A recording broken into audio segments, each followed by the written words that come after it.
Dunyo siyosatini biz bilan faol kuzatib borayotgan tomoshabinlarga assalomu alaykum. Yaqin Sharqda vaziyat tarixiy burilish nuqtasiga yetdi. So'nggi kunlarda sodir bo'layotgan voqealar endi oddiy siyosiy keskinlik yoki chegaralardan harbiy operatsiya emas, balki to'laqonli urush boshlanganini ko'rsatmoqda. AQSh va Isroil tomonidan Eron hududiga amalga oshirilgan keng ko'lamli zarbalar mintaqadagi kuchli muvozanatni butunlay o'zgartirib yubordi. 10 yilliklardan beri yig'ilib kelgan qarama-qarshilik ochiq harbiy to'qnashuvga aylandi. 28 fevral kuni AQSh va Isroil qo'shma operatsiyasi doirasida Eronning strategik obyektlari, harbiy qo'mondonlik markazlari hamda xavfsizlik infratuzilmalari nishonga olindi. Zarbalarning asosiy maqsadi Eronning harbiy salohiyatini izdan chiqarish va yadroviy dasturini to'xtatish ekani aytilmoqda. Hujumlar Tehron atrofida kuchli portlashlarga sabab bo'ldi. Ayniqsa oliy rahbar qarorgohi zarba ostida qolgani haqidagi ma'lumotlar butun dunyoda shok uyg'otdi. Oradan ko'p o'tmay AQSh prezidenti Tramp Eron oliy rahnamosi Ayatulloh Ali Xamenei hujumlar oqibatida yo'q qilingani haqida bayonot berdi. Isroilning yuqori martabali rasmiysi ham Xameneining halok bo'lgani va uning jasadi topilgani haqida xalqaro agentliklarga ma'lumot bergani xabar qilindi.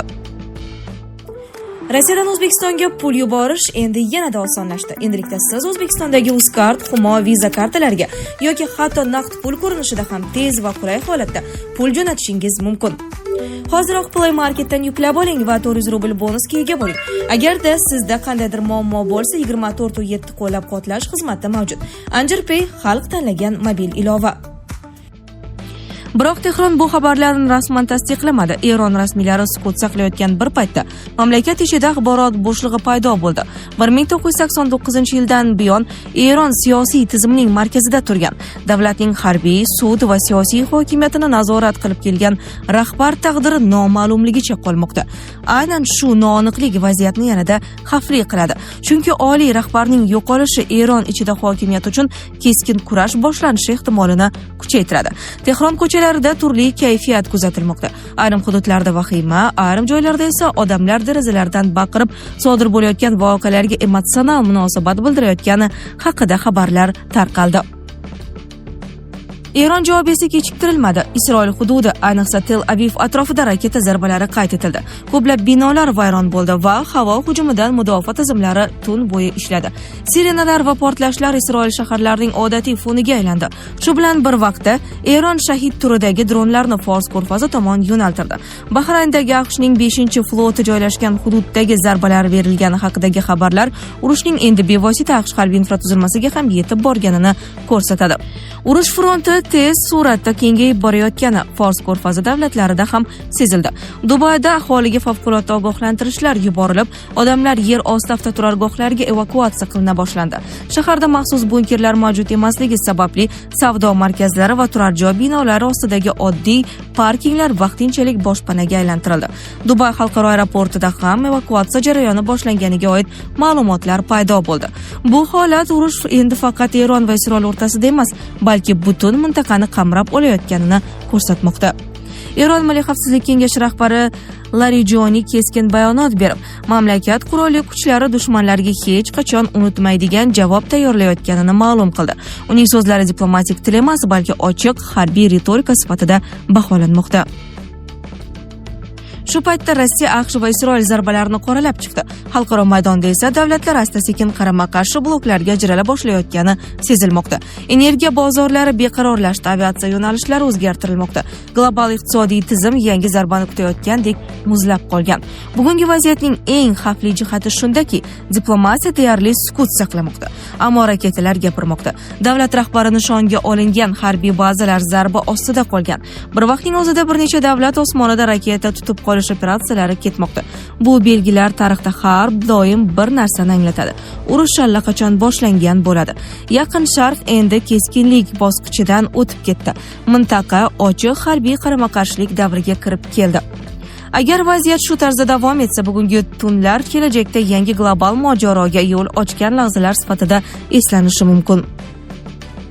Shu paytda Isroilda butunlay boshqa kayfiyat hukm surmoqda. Mahalliy telekanallar Eron oliy rahnamosi Xameneyning ehtimoliy o'limi haqidagi xabarlarni tantanali ruhda yoritdi.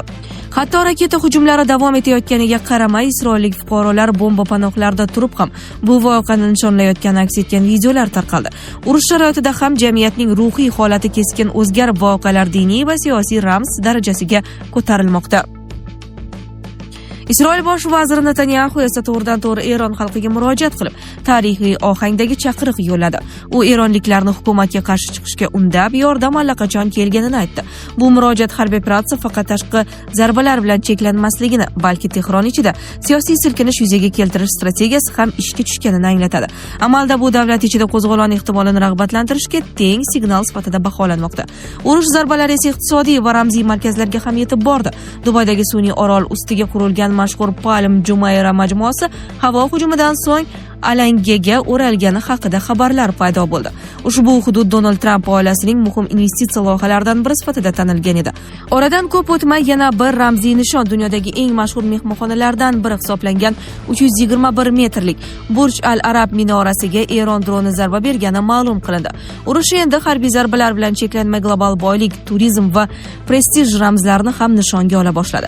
Fors ko'rfazining boshqa nuqtalarida esa kutilmagan manzaralar kuzatilmoqda.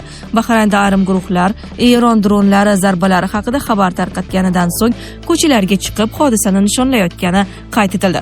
Bu holat mintaqada yagona front yo'qligini, jamiyat ichida ham keskin qarama-qarshilik kayfiyatlari mavjudligini ochiq ko'rsatmoqda.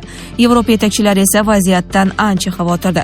Fransiya prezidenti Makron Parij ushbu harbiy operatsiya haqida oldindan xabardor qilinmaganini va Fransiya ham uning ittifoqchilari ham hujumlarda ishtirok etmaganini ta'kidladi. Bu bayonot G'arb ittifoqi ichida ham strategik kelishmovchiliklar yuzaga kelganini anglatadi. Turkiya prezidenti Rajab Tayyip Erdo'g'on ham voqealarni keskin baholab, AQSh Isroil zarbalari ortidan boshlangan mojaro mintaqani halokatli beqarorlik sari olib borayotganidan chuqur xavotir bildirdi. Erondagi mojaro tobora yangi bosqichga o'tib, endi nafaqat harbiy to'qnashuv, balki siyosiy tizimlar taqdiri hal qiluvchi jarayonga aylanmoqda. Oxirgi voqealar shuni ko'rsatmoqdaki, janglar front chizig'idan chiqib, davlatlarning ichki kelajagi va mintaqadagi kuchlar muvozanatini qayta shakllantirish darajasiga yetdi. Eron atrofidagi eng shov-shuvli siyosiy bayonot surgunda yashayotgan sobiq valiahd shahzoda Rizo Pahlaviy tomonidan yangradi. AQShda istiqomat qilayotgan Pahlaviy Xameneyning ehtimoliy o'limi Islom Respublikasi amalda yakuniga yetayotganining belgisi ekanini ta'kidladi. U Eron hududida emas, balki xorijdan turib murojaat yo'llab, amaldagi tizimni minglab qurbonlar uchun javobgar mustabid tuzum deb atadi.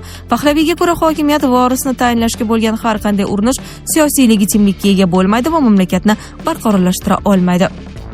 U Eron qurolli kuchlari hamda xavfsizlik apparati vakillariga murojaat qilib, qulab borayotgan rejimni qo'llab-quvvatlashdan voz kechishga va xalq tomonidan o'tishga chaqirdi. Shu bilan birga eronliklarni hushyor bo'lishga, ehtimoliy ommaviy namoyishlarga tayyor turishga undab, mamlakat tarixidagi hal qiluvchi davr yaqinlashayotganini bildirdi. Bu murojaat Eron ichida emas, balki xalqaro siyosiy maydondan berilgan bo'lsa-da, u rejim almashinuvi haqidagi global muhokamalarni yanada kuchaytirdi. Harbiy vaziyat esa shu paytda yanada keskinlashdi. Fox News tarqatgan ma'lumotlarga ko'ra, Saudiya Arabistoni hududida joylashgan Amerika harbiy bazalaridan biri Eron tomonidan hujumga uchragan. Agar bu zarba to'liq tasdiqlansa, mojaro yangi strategik bosqichga o'tganini anglatadi. Chunki AQShning mintaqadagi harbiy infratuzilmasiga bevosita zarba berilishi Washingtonning to'liq harbiy javob berish ehtimolini keskin oshiradi.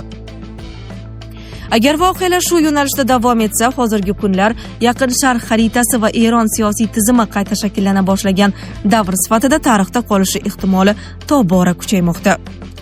Eron Islom inqilobi qo'riqchilari korpusi harbiy dengiz floti ultra qisqa to'lqinli radio orqali kemalarning Hormuz bo'g'ozini kesib o'tishi taqiqlanganini e'lon qildi. Bu haqda Yevroittifoqning Aspides dengiz missiyasi vakiliga tanib Reuters xabar berdi. Ushbu bo'g'oz dunyodagi eng muhim neft eksport yo'nalishi bo'lib, u orqali Saudiya Arabistoni, Eron, Iroq va Ba'dan yoqilg'i yetkazib beriladi. Bundan oldin Bloomberg garchi bu yo'l ochiq qolayotgan bo'lsa-da, tankerlar Hormuz bo'g'ozini kesib o'tishdan qochishni boshlagani haqida yozgan. Xususan, Yaponiyaning Nippon Yasen KK kemachilik kompaniyasi o'z kemalariga ushbu bo'g'oz orqali o'tmaslik haqida ko'rsatma bergan. Gretsiya ham o'z savdo flotini ogohlantirgan. Agar bo'g'ozdan o'tish kemalar uchun xavfli bo'lib qolsa, ular bu yo'lni faqat G'arb davlatlari harbiy dengiz kuchlari himoyasidagi konvoylar tarkibida amalga oshirishi mumkin, deb yozadi Bloomberg. Nashrga ko'ra, bu harakatni sekinlashtiradi, biroq jahon neft yetkazib berishiga jiddiy ta'sir ko'rsatmasligi kerak. Neft narxi Eronga zarbalar berilish arafasidayoq ko'tarila boshlagan. Narx 1 barrel uchun $73 dan oshdi. Hormuz bo'g'ozi yopilgan taqdirda kotirovkalar $100 dovondan oshib ketishi mumkin. Sizlarga yetkazmoqchi bo'lganlarimiz shulardan iborat edi. Dunyo yangiliklaridan uzoqlashmang.